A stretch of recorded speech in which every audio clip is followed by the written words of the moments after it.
All right. Hey, everybody, Economic Ninja here. I hope you're doing well. We're going to talk about Zillow. This is out of CNN Business, and the story is entitled, Why Zillow is Worried About America's Housing Market Shakeup. They are caring more about their bottom line than the actual housing market, because honestly, what happens during a real estate crash? Well, real estate prices come down, but velocity, it slows down, picks up, slows down a little bit, and then it really ultimately picks up because the Federal Reserve steps in and lowers rates. So that shouldn't have Zillow worried, but really this National Association of Realtors decision that the lawsuit went through, it's been finalized, there's been a judgment, everything's going on right now with that. And it looks to be like a lot of real estate agents' jobs are gonna be eliminated. And that's how Zillow gets a lot of their revenue from charging real estate agents to advertise for them. And so let's dive into this story and talk about it. It says, since the founding nearly 2 decades ago, Zillow has revolutionized the way Americans buy, rent, sell, and fantasize about housing in the US.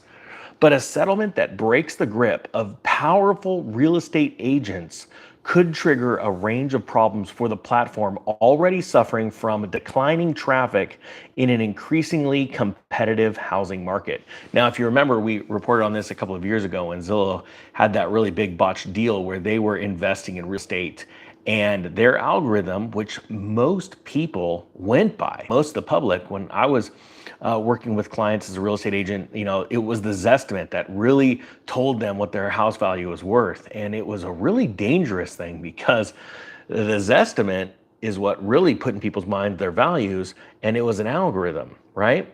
And that algorithm actually went astray for Zillow themselves when they started to invest in real estate and found that they had paid too much for homes and could not offload them. So they've had all kinds of issues.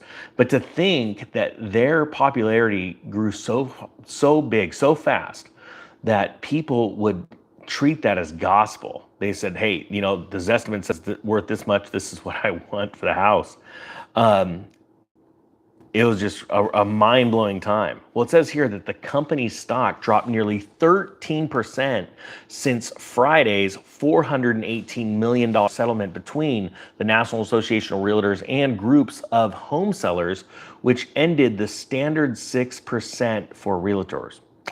In a sign that investors fear the settlement could have seismic effects through the housing industry, changing everything from how Americans pay to buy and sell homes to the increase of those in the industry and even the technology underpinning it.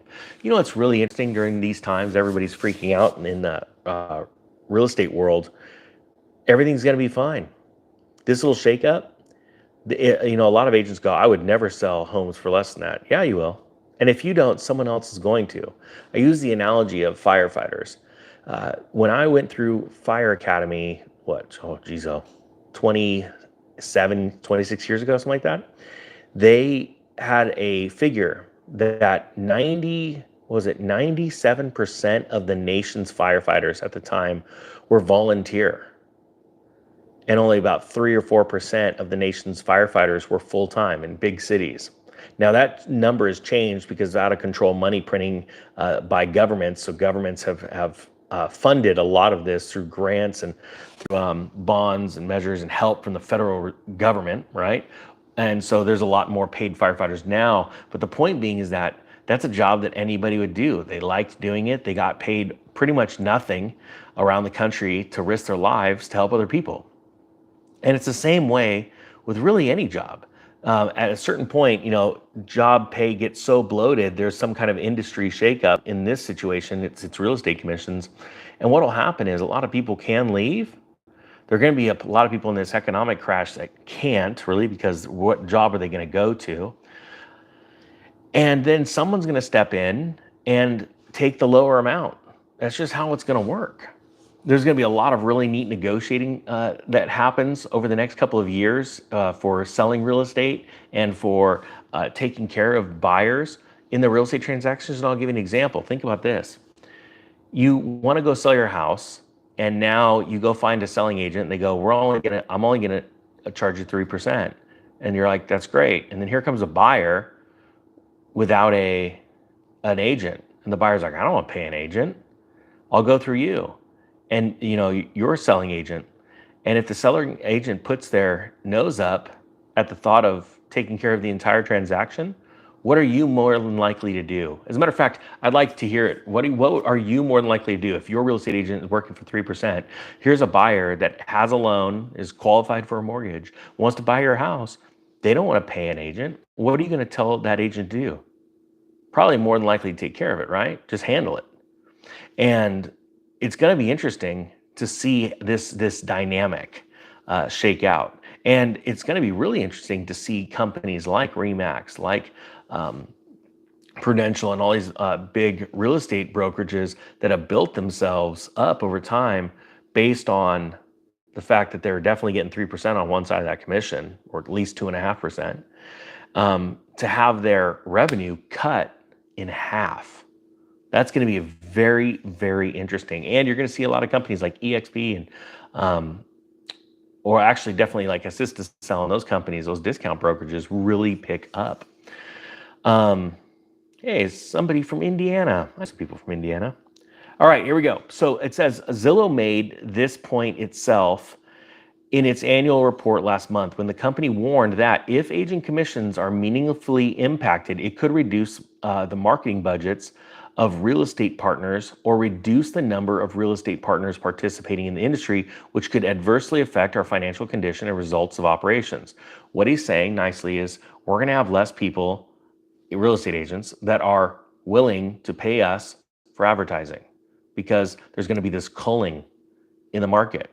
A year ago, I put out a course called Home Seller Pro, and the reason, and I'm not here to sell it, there's no links to it down below, but the reason why I did it was because I kept beating my head against the wall with the way that other agents listed homes. I loved it as an investor because there were agents that did horrible jobs. They took horrible photos. They didn't put complete descriptions in the MLS listing of the home. They didn't have all the boxes checked. You'd get the hot sheet and you're like, are you kidding? Did a child do this? It wasn't complete, right? The marketing was piss poor. Well, we were always able to take advantage of those deals because the agents didn't do their job. And it just blew me away when you would see, you're like, how you're thinking this is such an amazing house. It's going 50 or 60,000 under market right now because it wasn't marketed properly. How in the heck did the owners of this home find these agents? And I'd always drill down. I'd always figure out a way of finding out. And 9 times out of 10, it was a friend or family member.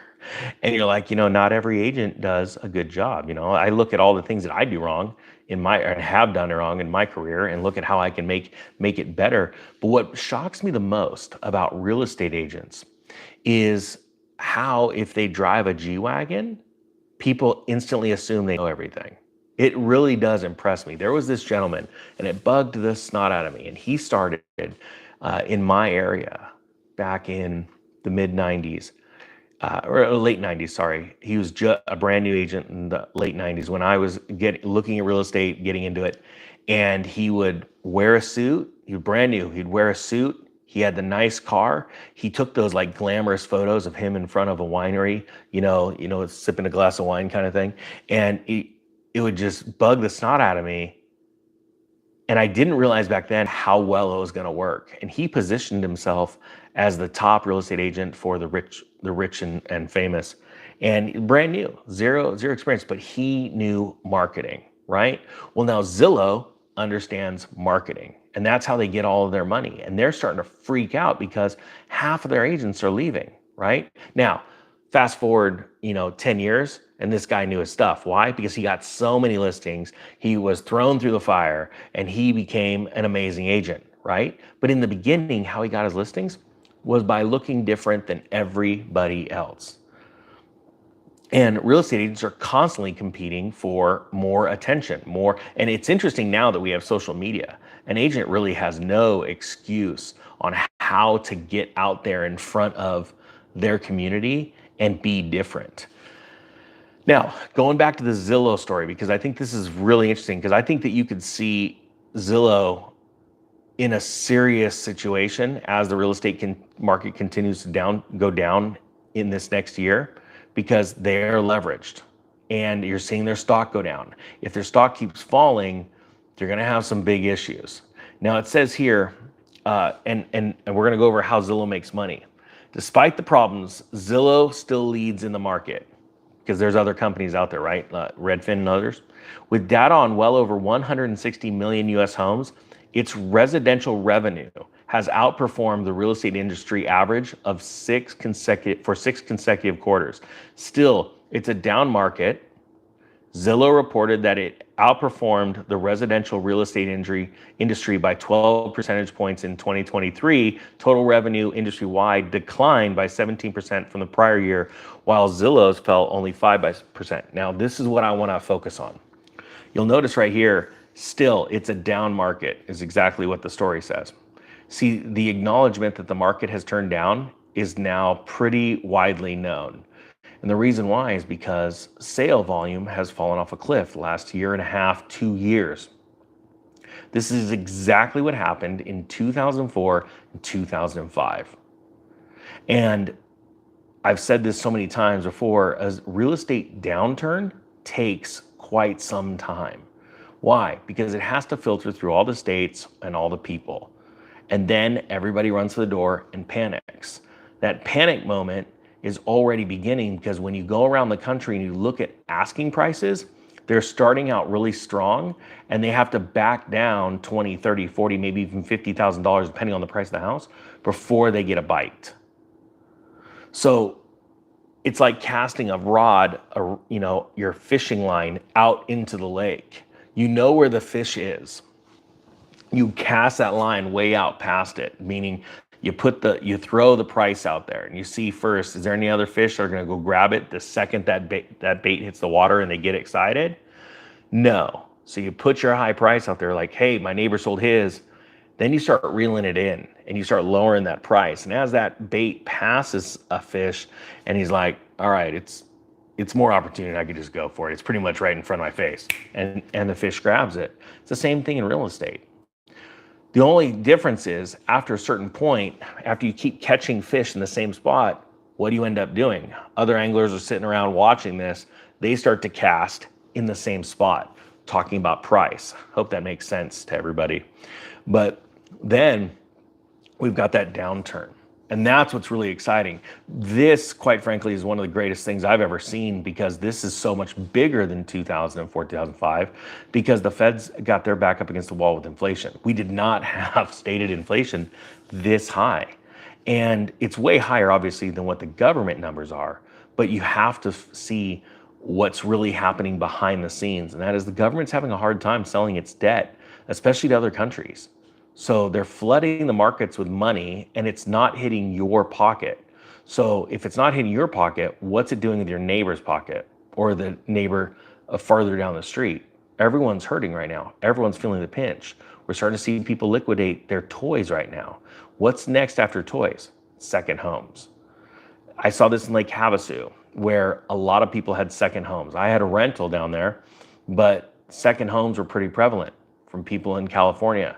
When the market turned in 2006, 2007, we started to see second homes hitting the market, because people were selling off their toys, their sand rails and all that kind of stuff, weren't able to get enough money. They started selling their homes. And that just increased that market activity, meaning there's more inventory. Now, this spring, you're going to see a really big bump nationwide in inventory. And what's even better than that, it's not just people selling their second homes. You've got Lennar, Toll Brothers, all these massive companies like Centex that have all these brand new homes coming online. You look at Nevada, Texas, they have a glut of homes. They overbuilt. The proof that they have a glut of homes is all of the incentives that they're offering, like buying down your rate. I went into a Toll Brothers office the other day and they were offering to buy down your rate plus give you $40,000 off. Or sorry, not $40,000 off. They wanted to give you $40,000 in upgrades, because they still have to be able to keep their subcontractors busy. It's an amazing time to be alive. If you're getting ready for this, you're going to be blessed. You're going to have an awesome opportunity to grow wealth in the next few years. Thank you so much for watching. The Economic Ninja is out.